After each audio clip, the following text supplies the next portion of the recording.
Good old Oklahoma, the sunshine, the beautiful flowers and trees, and the allergies. I get a runny nose, I get stuffed up nose. A lot of times it'll actually go into my chest. So to help, John does what many do by getting medicine over the counter.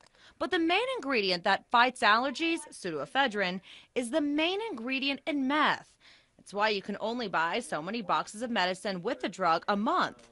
But that's still not stopping meth makers from getting it. Just ask the Holdenville police chief. People will come in and bring several people with them and each buy a single box, which is, they call it smurfing. And then they'll take that box and they'll take it to the meth cook and they'll sell it to him and triple their money off what they paid for it. The concern is the other crimes that meth leads to. This stack of papers represents just 2.5 months of copper sales just in Holdenville alone, a town of 4,500. The police chief says people sell the copper to get money for meth.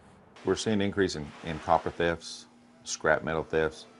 People are just taking stuff from like farms and things like that, equipment, selling it as scrap metal. So city leaders recently took action, making tablet pseudoephedrine prescription only.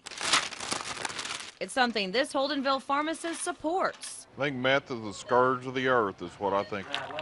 Before the city law, he says no one asked for pseudoephedrine products. But now? I think a lot of people, they got it at Walmart here in town, and since Walmart's abiding by the law too, they thought, well, we'll just come down here and we'll get it from these guys, and you know, they couldn't get it here either, so I guess they're having to go out of town. I've heard people say, well, let's go over to Seminole and get it. Just 20 miles north to get the goods. And the police chief knows it. It is a concern. We are currently looking at Holdenville's policy. McAllister, Wagner, and Shoto have all passed similar laws. Still, as an allergy sufferer, John doesn't think he should have to go through a bigger hassle to get his allergy medicine. Especially people can just go to the next town to buy pseudoephedrine. Me being a law-abiding citizen, I've already given up the fact that I'll give up my driver's license, my social security number to buy a box of Advil.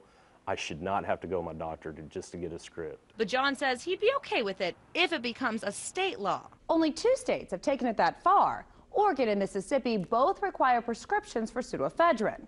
The law has been in place for 5 years in Oregon, and in that state, officials report a 96% decrease in meth labs. Meanwhile, Mississippi made the law last year, and state leaders say they've seen a 66% decrease. So far, Oklahoma hasn't been able to pass such a law on a statewide level.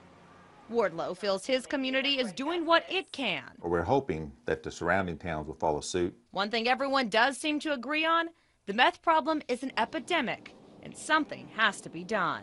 Marla Carter, 2 News works for you.